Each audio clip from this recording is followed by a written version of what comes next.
नमस्कार दोस्तों, वेलकम। स्वागत है एक बार फिर से आप सभी का आरएस जंक्शन पर। मैं हूं घनश्याम शर्मा। दिनांक 2 फरवरी 2021 के डेली करंट अफेयर्स के अंक में एक बार फिर से आपका स्वागत है।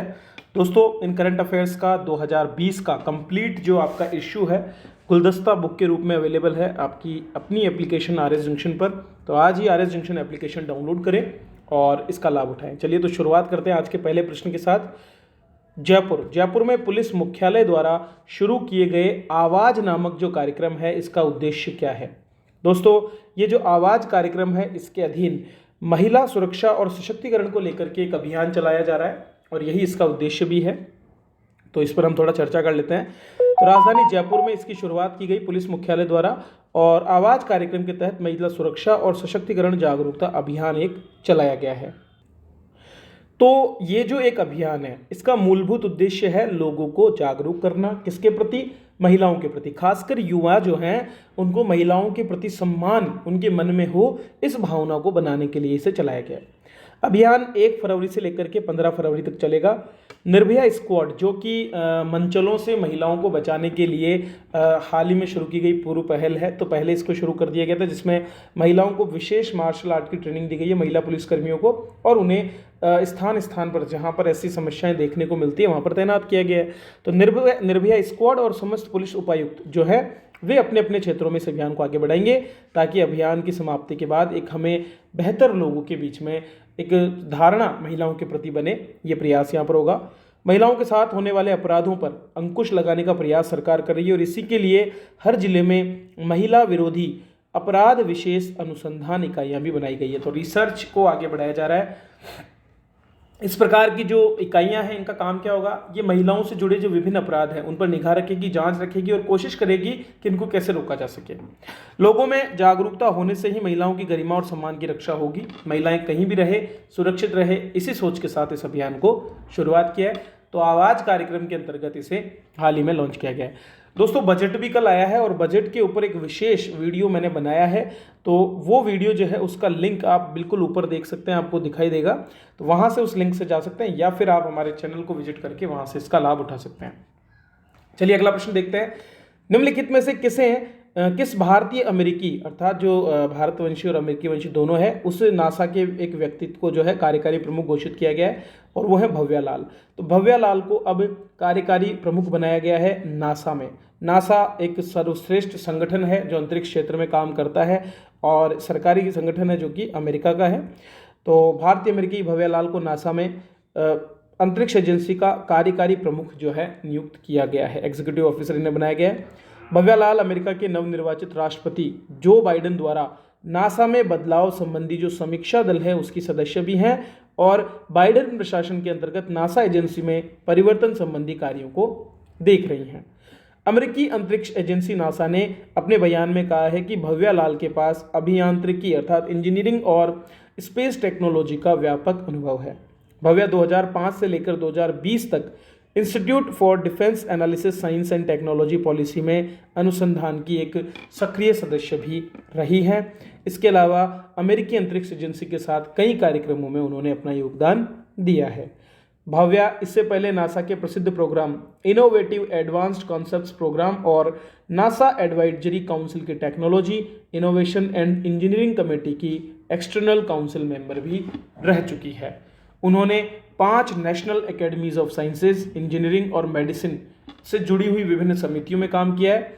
इसके अलावा उन्होंने स्पेस न्यूक्लियर प्रोपल्शन टेक्नोलॉजीज पर भी काम किया है जो 2021 में रिलीज होगा। चलिए अगला प्रश्न देखते हैं। भारतीय सेना को अपना नया उप प्रमुख मिल गया है और चंडी प्रसाद मोहंती जो कि लेफ्टिनेंट जनरल हैं, उन्हें भारतीय सेना का नया उप प्रमुख नियुक्त किया गया है। तो दोस्तों, तीसरा सबसे उच्च पद है, ठीक है, chief of defence staff CDS Vipin Rawat के बाद में आप देख सकते हैं कि जो प्रमुख हैं वो हैं नरवणे और उनके बाद में चंडी प्रसाद मोहंती जी का नंबर आता है। तो लेफ्टिनेंट जनरल चंडी प्रसाद मोहंती जो कि PVSM, AVSM, परम विशिष्ट सेवा मेडल, अति विशिष्ट सेवा मेडल, उसके बाद में विशिष्ट सेवा मेडल आदि से सम्मानित हैं, उन्हें 1 फरवरी 2021 को इस पद पर नियुक्त किया गया है। उन्होंने राष्ट्रीय भारतीय सैन्य कॉलेज देहरादून, राष्ट्रीय रक्षा अकादमी खड़गवासला पुणे और भारतीय सैन्य अकादमी देहरादून के छात्र के रूप में अपने आप को स्थापित किया है और वे सबसे पहले 12 जून 1982 को राजपूत रेजिमेंट से जुड़े थे एज ए लेफ्टिनेंट। 4 दशक के करियर में उन्होंने कमांड, स्टाफ और इंस्ट्रक्शन में अलग अलग नियुक्तियां प्राप्त की है। जम्मू कश्मीर और बाद में नॉर्थ ईस्ट में उन्होंने नियंत्रण रेखा पर बटालियंस को संभाला है। लेफ्टिनेंट जनरल सीपी मोहंती ने लेफ्टिनेंट जनरल एसके सैनी के सेवानिवृत्त होने पर यह जिम्मेदारी संभाली है। लेफ्टिनेंट जनरल सैनी ने 4 दशक अर्थात 40 वर्षों तक अपनी जिम्मेदारियां संभालने के बाद 31 जनवरी 2021 को ही हाल ही में अपने पद से रिटायर हुए हैं। चलिए नेक्स्ट प्रश्न। दोस्तों, देश में पोलियो राष्ट्रीय टीकाकरण दिवस हाल ही में मनाया गया 31 जनवरी को।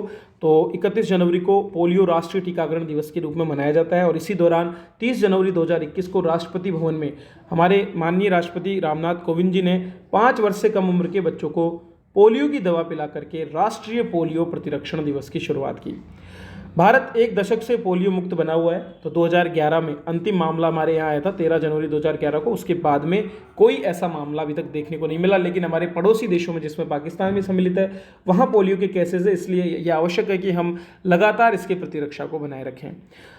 पोलियो को हिंदी में कहा जाता है बहुतरशा और अक्सर इसको इंग्लिश में पोलियोमेलाइटिस कहा जाता है। ये एक विषाणु अर्थात वायरस जनित भीषण संक्रामक रोग है जो फैलता है एक व्यक्ति से दूसरे व्यक्ति में संक्रमित मल या फिर भोजन के माध्यम से। विष्ठा मल को कहा जाता है।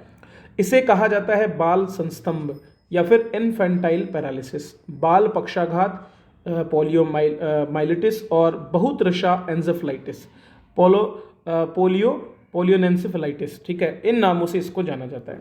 यह एक उग्र स्वरूप का रोग है। उग्र इसलिए बड़ी तेजी से फैलता है और जो बच्चों का स्पाइनल कोड होता है उसमें एंटीरियर हॉर्न को और इसके अलावा जो ग्रे मैटर के अंदर हमारा जो ग्रे मैटर होता है बॉडी में, ठीक है, उसका डिग्रेडेशन करता है। इस वजह से बच्चे जो है मोटर पैरालिसिस के शिकार हो जाते हैं, अर्थात उनके पैर या हाथ जो उनके मूलभूत रूप से जो कमर के नीचे का हिस्सा है वो काम करने लायक नहीं होता है, लकवा उसमें मार जाता है। चलिए अगला प्रश्न देखते हैं। शिक्षा मंत्रालय की स्टार्स परियोजना को फंडिंग करने के लिए हाल ही में विश्व बैंक के साथ में वित्तीय मदद हेतु हस्ताक्षर किया गया है। तो अब विश्व बैंक इसको फंडिंग करेगा। स्टार्स योजना क्या है?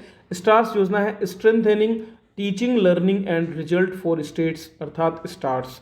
तो स्टार्स योजना शुरू की गई है कुल 6 राज्यों में जहां पर शिक्षा के क्षेत्र में पिछड़ापन देखने को मिला है। तो आर्थिक मामलों के विभाग और विश्व बैंक के बीच समझौता हुआ। कुल मिलाकर के 5,700 करोड़ रुपए इसमें खर्च होंगे, जिसमें से 3700 करोड़ रुपए अर्थात $50 करोड़ 5 साल में विश्व बैंक हमको प्रदान करेगा। परियोजना में 6 राज्य हैं, हिमाचल प्रदेश, राजस्थान, महाराष्ट्र, मध्य प्रदेश, केरल और ओडिशा। तो इन 6 के 6 राज्यों में जो है, चूँकि अब आप में से कईयों का प्रश्न आएगा कि सर केरल पिछड़ा हुआ नहीं है, ठीक है, मैं भी जानता हूँ केरल पिछड़ा हुआ नहीं है, लेकिन शिक्षा की गुणवत्ता को सुधारने के लिए जो कोई प्रयास यहाँ पर किए जा रहे हैं उसमें सहायता मिलेगी। अब इनका चयन किस लिए किया गया ये तो मैं भी नहीं जानता हूँ, पर ये 6 राज्य हैं जहाँ पर इस स्टार्स परियोजना को लागू किया जा रहा है। स्टार्स परियोजना राष्ट्रीय शिक्षा नीति की विभिन्न अनुशंसाओं जैसे आरंभिक बाल्यावस्था शिक्षा, जो चाइल्डहुड की जो एजुकेशन है, बेसिक जो हमारी एजुकेशन है, शिक्षक आकलन सुधार प्रणाली अर्थात जो हमारे टीचर्स का असेसमेंट होता है उसमें थोड़ा सा सुधार करने के लिए जो भी प्रोसेस हम अपनाने वाले हैं, टीचर्स के डेवलपमेंट और कौशल युक्त व्यवसाय परक शिक्षा को लागू करने में सहायक बनेगी। निम्नलिखित में से किस शहर की पुलिस ने टॉप 25 नामक एक अभियान की शुरुआत की है? तो दिल्ली मुंबई पुलिस द्वारा हिस्ट्री शीटर्स जो हैं उनको, जो कि संभावित हो सकते हैं आने वाले समय में, उनके लिए ये योजना शुरू की है। तो ऐसे लोग जो भविष्य में कानून व्यवस्था पर संकट उत्पन्न कर सकते हैं उनको नियंत्रित करने के लिए टॉप 25 मुंबई पुलिस द्वारा शुरू किया गया एक अभियान है। इसमें टोटल जो 95 पुलिस स्टेशन है उनमें से प्रत्येक पुलिस स्टेशन को अपने क्षेत्राधिकार में 25 बड़े आपराधिक तत्वों की एक सूची बनाना है। इन लोगों से अच्छे व्यवहार का एक बॉन्ड हस्ताक्षरित करवाना है और यदि वे विफल रहते हैं तो उनसे जुर्माना इसमें वसूलना है। इस अभियान का उद्देश्य है कि आपराधिक तत्वों पर लगाम लगा करके मुंबई जैसे बड़े शहर की आप जो कानून व्यवस्था उसको बनाया जा सके, क्योंकि मुंबई के बारे में अक्सर हम सुनते हैं कि वहाँ पर कई बार ऐसे खतरनाक अपराधों को अंजाम दिया जाता है जो अन्य किसी क्षेत्र में घटित नहीं होते हैं। तो ये थे दोस्तों आज के करंट अफेयर्स 2 फरवरी 2021 के। बजट का हमारा जो एक एडिशन है उसे जरूर देखें, क्योंकि वहाँ से आपको बहुत इंपॉर्टेंट जानकारी जो बजट से रिलेटेड टर्म्स है उनके बारे में मिलेगी।